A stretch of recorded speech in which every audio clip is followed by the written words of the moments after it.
welcome to another edition of the Burrow Podcast, Getting to Know Our Members. This is our second edition. We've had Cody before, and with me today, a special guest, a long-time Burrow member and also committee member, Michael Tasker. Welcome, Michael. How you doing? I'm good, Josh. How are you going? And I just want to say hi to all the listeners and the viewers out there. Yeah, I'm doing good, mate. Yes, and welcome to all our members and that out there watching. Don't forget to like and subscribe. And this is a segment that we're going to be talking to a lot of you members out there, getting to know you, letting people know you. We had good feedback from our first edition with Cody. What did you think of the first edition? No, it was very good, and it's a good idea to, let people know out there, a bit about yourself. Yeah. Well, speaking of getting to know yourselves, tell us a bit about yourself, about your upbringing, where you're from, and how you become a South supporter. Well, my parents lived in Redfern when I was born, and basically the whole family used to follow South, so I guess it was just born into me that I was going to be a South. Yeah, a lot of us are definitely like that. It's definitely passed on, And whereabouts did you grow up? Well, earlier years I was in Redfern, but from the age of 8, I moved to a little country town called Hat Head. Okay. Whereabouts is Hat Head, for those that don't know? It's up on the mid-north coast near Kempsey, and it's a good little town. Not much to do as a kid growing up, but... Well, you said you moved there when you were 8 years old, and we're spoiled now for being able to watch football. What was it like for you growing up in that area watching football? Oh, you never really got to see many games at all, and especially South games, because they never were on TV very often. Yeah, for those that don't know it, especially our younger fans out there watching, you only had the 2 games really, didn't you? Yeah. During the 80s, it was the ABC on on Saturday at 3 o'clock, and then you have the Sunday delayed game, wouldn't you? Yeah, correct. And like I said, Souths were never really on TV that much, so I never got to see them much. Eventually, we got the Friday night game, and it wasn't until I believe, 95 was the first time we started getting all games on TV through Foxtel. Yeah, and by Optus. that time I'd moved back to Sydney, so... So what brought you back to Sydney? Oh, work. There was not much work happening up where I came from, so, I moved to Sydney and joined Qantas. Okay. So, what kind of work do you do for Qantas? Oh, I'm an engineer. I fix the planes. Well, I don't now, but I used to. Well, working for Qantas and that, and their record back in the day, thanks for keeping us all safe. Yeah, no, they had a very good record. I mean, they still do. They've never had a real major. No. Well, getting more to supporting of South and that, you come back in the mid-90s and that, and South are playing at the SFS. Explain what it was like for you then, supporting them. There wasn't many people at the game. Yeah, it was very small crowds, but I wasn't sitting in the Burrow at that time, but I could always hear them, and I always felt that was where I should be, during the game. And eventually I did move there. So tell us about when did you actually move into the Burrow? It was in 2005, I believe, and I decided to go there for one game to start with, and it was an amazing feeling being in there, listening to all the songs and chanting, and I moved back to my seats after that, but I always felt I've got to go back there, and I think it was probably around 11 or something, I just decided to move there full time. So You've told a bit of a funny story before about your first experience in the Burrow and going there. You want to tell a bit more about that? What actually happened? Yeah, so the first time I moved there, and the people that I was sitting with at the time, they came as well, and one of the guys, he decided to sit in the area where they roped off, and obviously they roped it off for a reason, and he just almost got into a blue. Well, he did really, but it was only the fact that people stopped, A potential fight. It ended up being a scuffle. Yeah, exactly. I said to him, I said, mate, why are you sitting there? And he just wouldn't listen.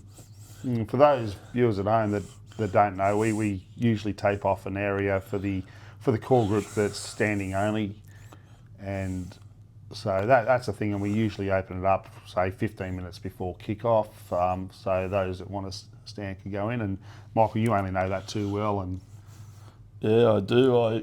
Because I started helping another guy, going in early and putting up the banner and then roping off there or taping it off. And and now I took over basically I can't even remember what year it was, but yeah, well, for those that they come into the game and they see the Burrow banner up, this is the guy that does it. He does it before every game, gets in early, sets up, and has it ready for you. And we're going to be looking at doing a video of that, so you can see that. So keep an eye out for that. But you've come over the Burrow, 2005, and you've started making friendships. Talk about some of the friendships that you've made along the way, and specific people. Yeah, I've met a lot of good people, but I started talking to this one family, and because I used to sit with one of them's sister, she used to sit halfway on the same side. And so, just got to know them, and then started going to all the games with them. And then, obviously, I met yourself, Josh, and the other Burrow committee members. They asked me to, you guys asked me to join, which I was very happy to do. That's the thing. We've got there's a lot of friendships that's made over the years. I've been best man for two guys with Mark Rayner and Steve Kalo. My friendships that are made there, I've ended up being their best man, and seeing the birth of their children and that. And it's funny that the friendships you made are lifelong friendships. And these guys, unfortunately, don't come as often anymore into the Burrow because of they have other things on in their life, higher priorities or whatever. But the friendships never wane; they're always there.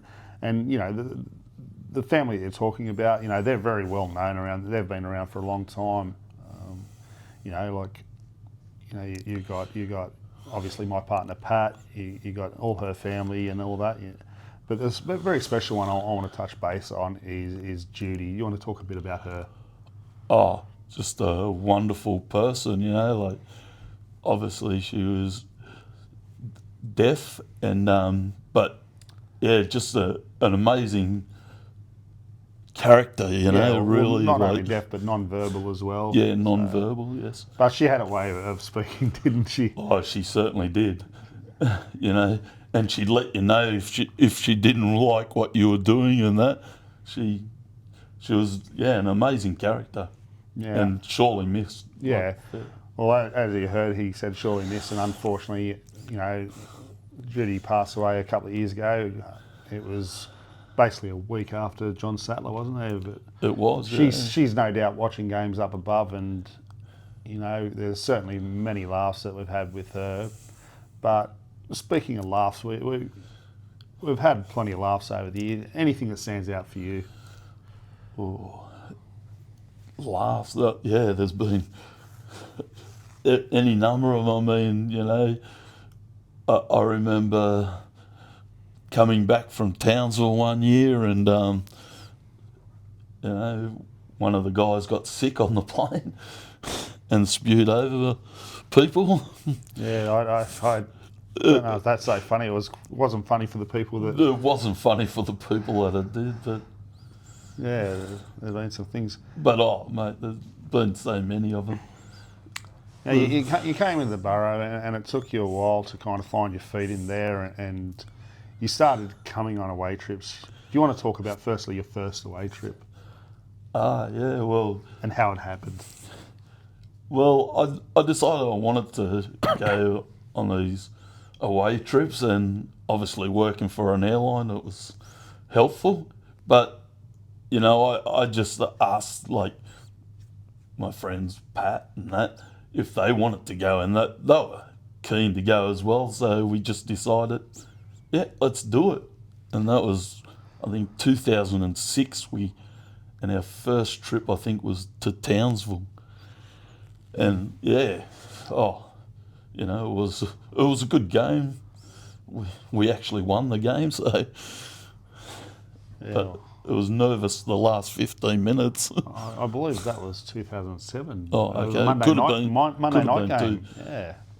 You know, I'm not real good on dates. Oh, there's been so many. It's where did it start, you know, and all that. But you've been on a lot of away trips. You're my travel companion now for a while now, and we went to Vegas together. We've done so many trips together. Just last weekend we were down in Melbourne. We're actually here on the Gold Coast for Magic Round, travelling up to Brisbane tomorrow.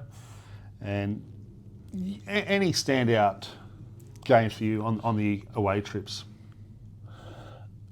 Yeah, look, the one in Townsville when we came back from, 28-4 down, I think it was.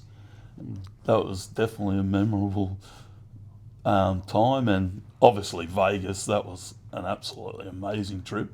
Do you want to expand a bit more on Vegas? Yeah, like we went and saw U2 at the Sphere. That venue itself is just absolutely amazing. Like, just going to it was worth it. But yeah, U2, they were pretty good too. Yeah, well, one of my favourite bands, so, it was always going to be a home run for me, but the actual venue itself was just amazing. I knew what to expect with U2, but that venue just made it all that much better, and playing an album like Achtung Baby in full, which is, one of their best ever albums, and that they did a few years before that, they did the Joshua Tree, so I was able to see that, but just everything in Vegas, and that it was like that stadium, and that was just out of this world. Oh, definitely, yeah. The Allegiant Stadium and that, just you don't get to see that kind of stuff here in Australia. No, we don't have anything like that here. But speaking of the stadiums here, you've been to, I believe, all bar one or two. What would be your best few stadiums that you've been to? Well, obviously Suncorp is the best stadium, and then you've got like Amy Park, Seabus, you've got Combank. Those kind of grounds are, they're like modern grounds, but you're nice and close, and I like that. Yeah, not to mention Allianz, and there's a real potential that we could be back there next year. Your thoughts on the potential, moving back to Allianz? Oh, look, I'm all for it. Even though it's further away for me to get to and that, but yeah, just the fact that we can go back to the juniors and after the games and before the games.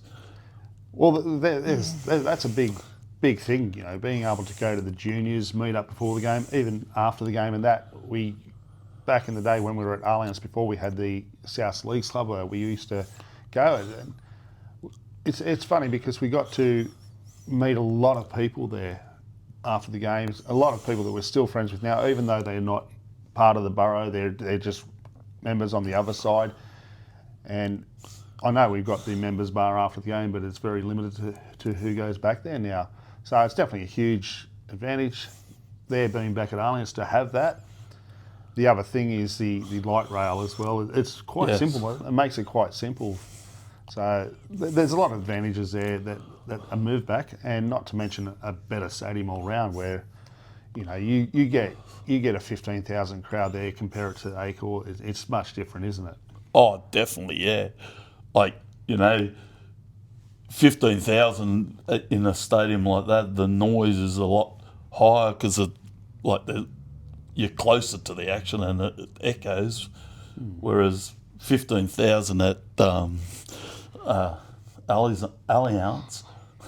Acor is you just don't hear the same thing, It's Now, speaking about the stadiums on the top of your list, let's go to the other end of the scale. What do you find is some of the worst stadiums or grounds that you've played at, that we've played at? Well, my worst one is definitely Shark Park. The ground there is terrible for viewing, if you ask me. There's the lighting's no good. They've got these speakers that are always in the way. Not to mention there's only two exits. Getting out, especially where we were this year, getting out of there is quite hard. So yes, very hard. Because we were down the other end of the ground where the exits are up the other end. There was talk in the paper today about those suburban grounds, having no place in the game anymore. What would you say about that? Oh, look, it's hard because obviously, they're talking about like the corporate money and that, but for me personally, the venues themselves are, there's not enough like toilets and stuff like that at those real suburban grounds. So to me, the more modern ones are better. Well, you speak about the facilities and that, and obviously, when I remember a game in 2006 and also 2007 playing at Leichhardt, and I believe there was 20-something thousand there. It was an absolute nightmare. But then you go to Leichhardt when there's possibly only 10,000, it's probably a little bit better. So maybe there are areas for grounds like Leichhardt and that to have smaller games there, but the bigger crowds maybe move them to bigger facilities. Yeah, I think that's a great idea, Like there's certainly games that don't draw as bigger crowds, and, those smaller grounds probably have a good, place for those kind of games. Whereas like you could never hold a South versus Roosters game at, Leichhardt. It wouldn't. No, 100%. And we've got the concept now of Magic Round. This is another home game for us that we're taking away. We took one a few weeks ago over to Perth. A lot of the members are obviously, upset that they're having games taken away from them. Though, in your experience, you travel to all these games. How do you find, what's your experience of these home games away? Look, obviously you'd probably prefer to have it at the one ground, so you could sort of build a dynasty there. But, obviously for South, they need the money. That, if they don't have that kind of money coming in, then, they don't have a team, basically. And we all know what that's like. Well, there's also the other side. A lot of the members that live in those areas get the opportunity to see them. So there's that benefit there, and possibly we've built up our membership because people have gone there. The weather being a factor, you go to a regular season game, it's raining, you get a bit wet, you go home. However, on away trips, it's all some of the worst weather occasions that you've been part of. That I've been a part of. Obviously, I wasn't there in Perth when the huge downfall happened. Oh, that was such a weird event. I remember walking to the ground. We're outside. it was clear. Half an hour before kick-off, it was clear. And then all of a sudden, the rain just came from nowhere. And they had no rain for such a long time. And it showed on the field with those big puddles and that. Certainly did. But Another one that comes to mind is Sharknado. That was a horrendous night, that. that was. I believe the rain, I couldn't believe the rain was going at a 90-degree angle because, not only the rain, but the strong wind as well. So. Yeah, it was terrible. Even when we got allowed to go up into the stand at the end of the ground there, it was still coming through the trellises that they were up there. Yeah. There was also, I believe, the other one was New Zealand just a couple of years ago. And that was Ty Munro's debut. And whilst the weather wasn't as bad as it was during the reserve grade, that was just horrendous during reserve grade. But that's another one that, we were out there. We had no place for cover in that. But at least we knew. But getting there, taking your stuff, you're still getting wet and that, and got to go back on a plane the next day. It's quite hard, isn't it? Oh, definitely. But I remember us, going around the place looking for ponchos to buy a poncho and that. We eventually found some. Yeah, we did. It was, it was. Lucky it wasn't Warriors colours that would have been looking bad. Yeah, no, but that was a great, game to be at. Obviously, seeing Ty make his debut, and he did really well as well. So, you do go on plenty of away trips, and there's games that stick out, but what away trip stands out to you more for this social aspect? Oh, Gold Coast is always a great time because it feels like a home game, and I love going to Cairns too because, my first trip there was, we went to the Barrier Reef and Daintree, I think it was. Yeah, we went up to Daintree and got to see a couple of crocs there, Yeah, just sunbaking that's right. on the side, minding their own business. Thankfully, they stayed there. Definitely, the scary things when they attack. Not that we saw any attack on that day. Well, not that you quite enjoy the colder weather and that, but for us, it's in the middle of winter. It's going up swimming and things like that. It was a great trip. And one of the ones that I do miss us going to. We did go there a couple of years ago. We spent a week up there, and my friend Carlo ended up taking us around everywhere. We went to a lot of waterfalls and things like that, so we were able to see a fair bit. Yeah, we did. That was a great, and it was nice of them to, include me as well. Because I didn't know them as well as you, obviously. Yeah. Well, we know that Burrow's a standing singing type culture and that, and we do have a lot of songs. What are some of your favourite songs? Well, obviously the song we play when we basically won the game, that's always a favourite to be singing for obvious reasons. For those at home that don't know, it's "Take Me Home, Botany Road," and that's great, and we look at that and start singing it once we've won. I remember once, round 1, 2012, Steve Edwards was starting to sing it with about 3 to go, and I've turned around and said, "No, stop!" And we know what happened next. So Yeah. You just got to be careful to know. Yes, the game's definitely over, and it's one that the crowd love getting in on and clapping in and that. And any other favourites? Oh, yeah, there's, I always like singing the, where, we support South Sydney, and, it's hard to even know what the name of these chants are, but I sing them all the time, obviously. Yeah. Oh, another favourite. What about the sledges of the oppositions? Any ones that stand out for you? Oh, the Roosters. We still hate the Roosters.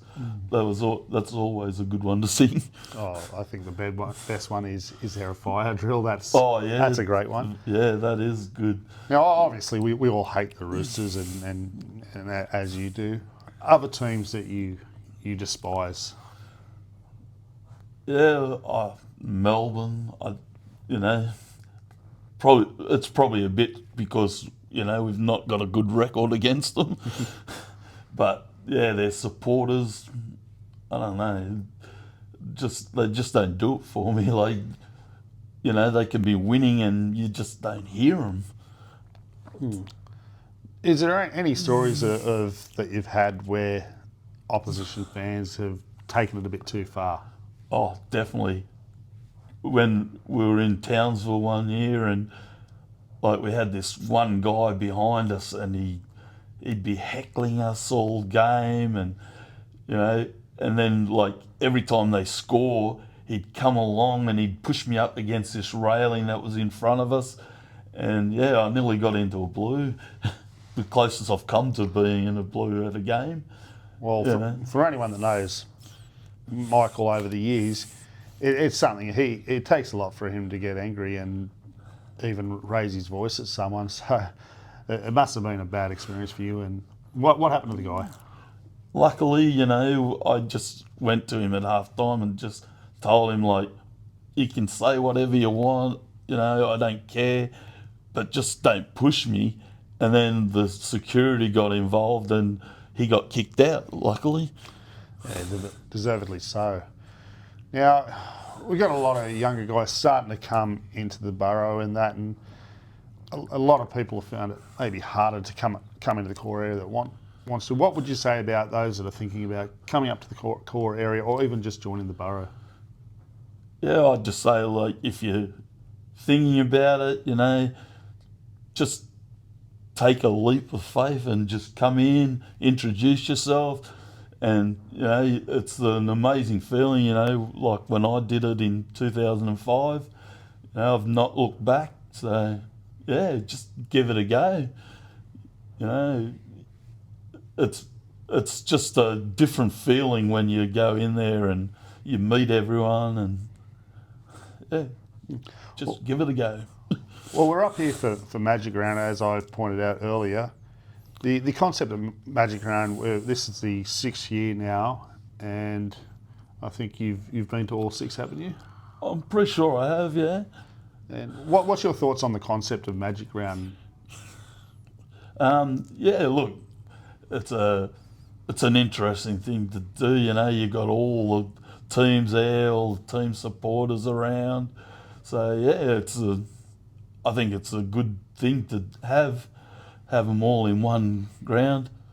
I maybe think other grounds might get a go down the track, but Suncorp's the best ground to be at. So yeah, it's certainly is able to like the buzz around town and that. Even here on the Gold Coast today, we've seen a number of people in their colours, proudly representing their team. They're obviously like us going to catch the train up to Brisbane to get to the ground and that, which is it's not too hard. I think in the end it's about an hour and a half. We catch a light rail from surface and then from the train from Helensvale to get up to Roma Street. So it's not too bad, and obviously a lot cheaper down here this year. So that helps. But the buzz just around Brisbane, even when we've stayed there, just walked out in the street, there's just a different buzz, and it's something that we don't normally have, but definitely Brisbane's a home for it, isn't it? Oh, definitely. Like when I say, that they might take it to other stadiums and that, I think down the track that may happen, but right now, why would you move it? It's a success. And yeah, like you say, walking down the streets and you bump into all like supporters of all clubs and that, and yeah, it's a great time to be in. Well, as we know, you've been supporting South for a long time and seen many players come through over the years. Who are some of your favourite players growing up to today? Oh, one of my favourites is Sutto, John Sutton. Only because he was a one club player, and if, Holds a record as well. He does. He holds the record. To me, it's just all the players that play for South I like, but some of the others, I guess, players like Ben Lowe, I always liked him because he was always willing to have a chat. What about your younger years when you were a kid? We all had that thing where we grabbed a footy when we were young and we were trying to be that player. I remember, calling myself Phil Blake with the chip and chase all the time. I loved doing that as a young 9-year-old and that. Who were some of the guys? Oh, for me, some of the best were Mario and Les Davison. I always loved Bundy. how he played. He was a very hard man. So and back then too, the game was a lot harder. Things went on the field that you wouldn't get away with today. No, it's definitely a different game, but it's a lot cleaner game, and it would have had to have been. So time changes a lot of things, and we look at the game today, and we complain. We do complain a lot, but in probably 10, 15 years, we're going to complain again, saying why like the game today. It's quite funny, and we've got a lot of players over the years, and you mentioned a couple like Mario, and the other one was Bundy. What about today? Who's some of your favourites that are playing today that you just love to watch? Look, I love watching Latrell play. He's such a skillful player. Unluckily that we haven't seen him on the field a lot. But when he is, he's just an amazing player. He creates things without even touching the ball, just by being there. He's a very polarising player, isn't he? Oh, very. You either love him or hate him. And this year, or the last 2 years, Jai Gray, I think he's, for his size, I think he's just amazing what he does. Yeah, Jai is just all heart, isn't he? And we get to see him at fullback tomorrow again, and he's playing above his weight, isn't he? Oh, above definitely, yeah. He's definitely all heart.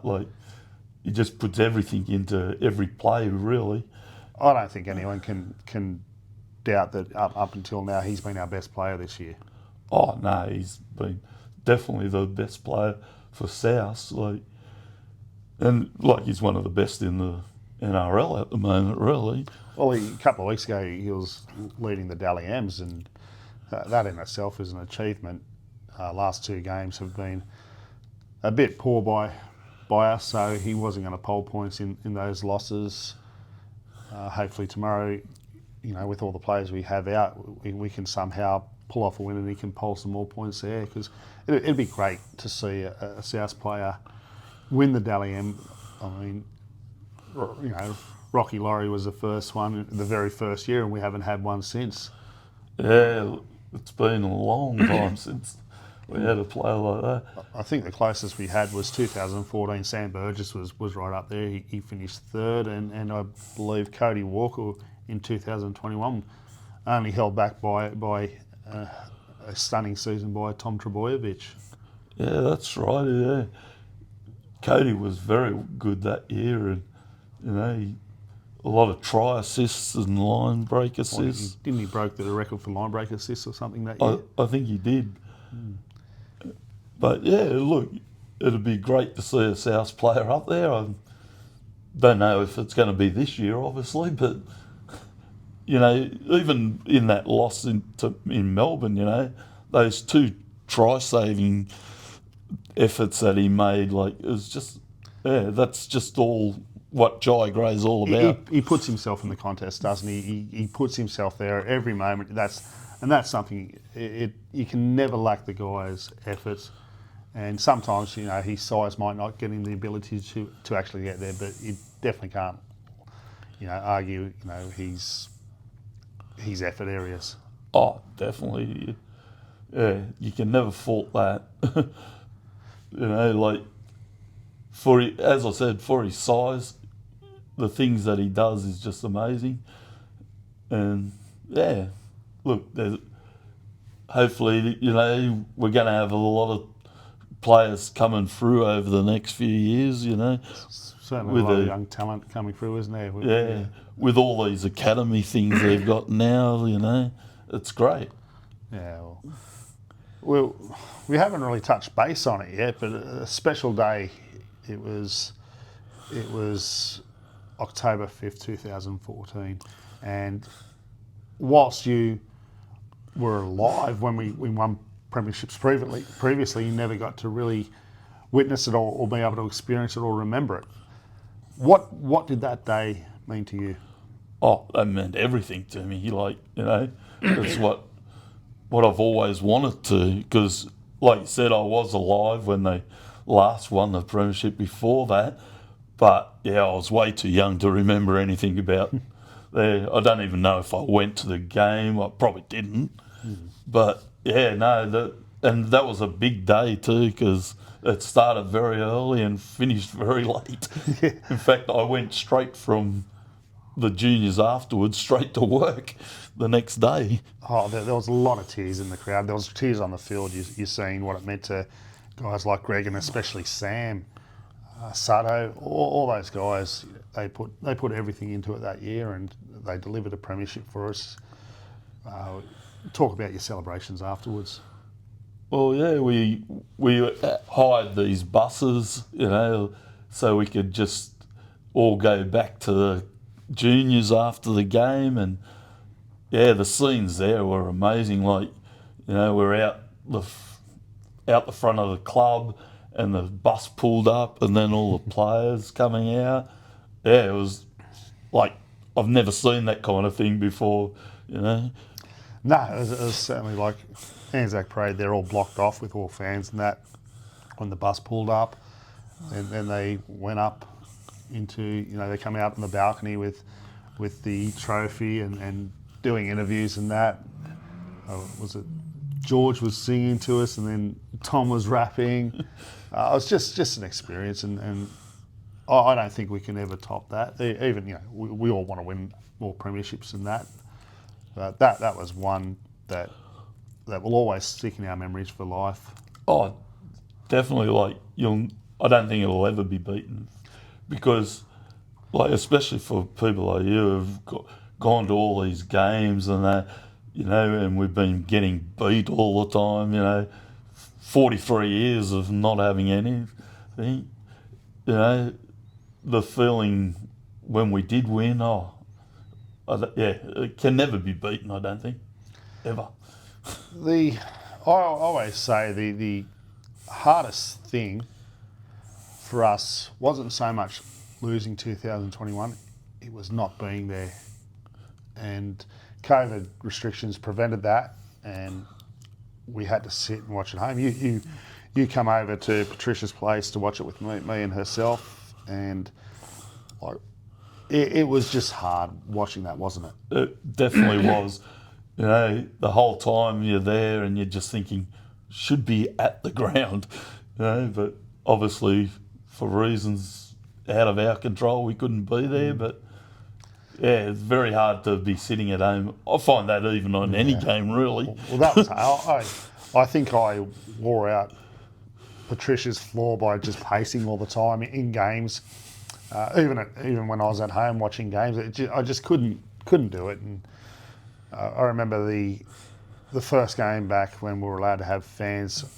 That was 2020, I believe. The first one was against the Gold Coast. We had 450 people that were invited there. Being part of it, it just made a whole lot of difference just being at the game. And then next game, having to watch it at home. We played the Warriors. It was just like, nah, this is not right. we should be at the games, and thankfully we got to go back at the games. But missing that 2021 grand final, even though we lost, it hurt. Oh, yeah, definitely. Like, as I say, you know, especially for you, you've been going for many years and not missed any games, so it would have been really hard for you. But even for me, like, you know, over the last decade or so, I've been going to a lot of games, and I much prefer being at the game than being at home. Look, I think it's very hard on people that went to every home game. Just not being there, it would have been hard for everyone.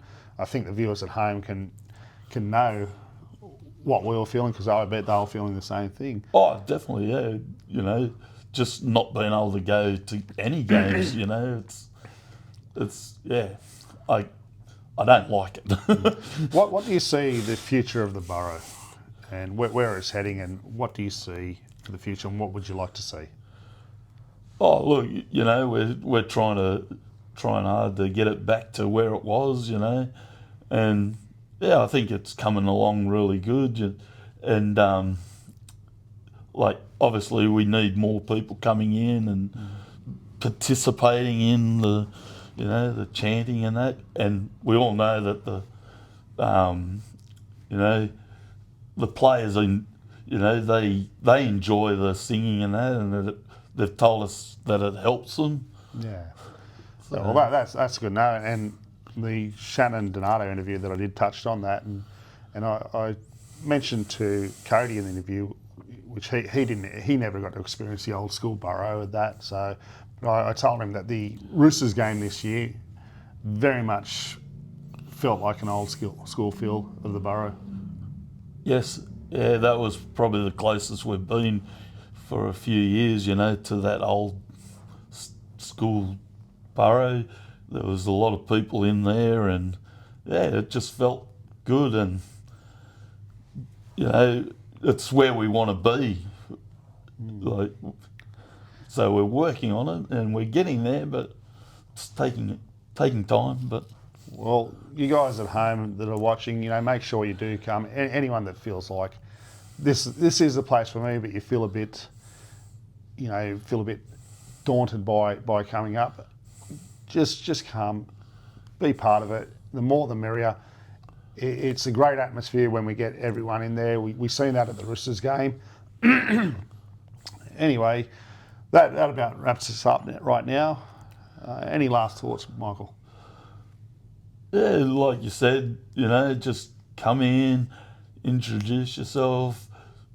It's a great experience, and yeah, if you don't hesitate, just come in. Don't forget to like and subscribe. If you do want to be a part of this segment, reach out to us via email. The email's there at the bottom of the screen, or you can reach us through Facebook Messenger, or even comment. And please comment on your thoughts on this, and give us some feedback, because we really appreciate it, and we do hope to have a lot more of these in the future. I'm your host, Josh, joined by Michael. Thank you for watching. Up the Rabbitohs. South Sydney!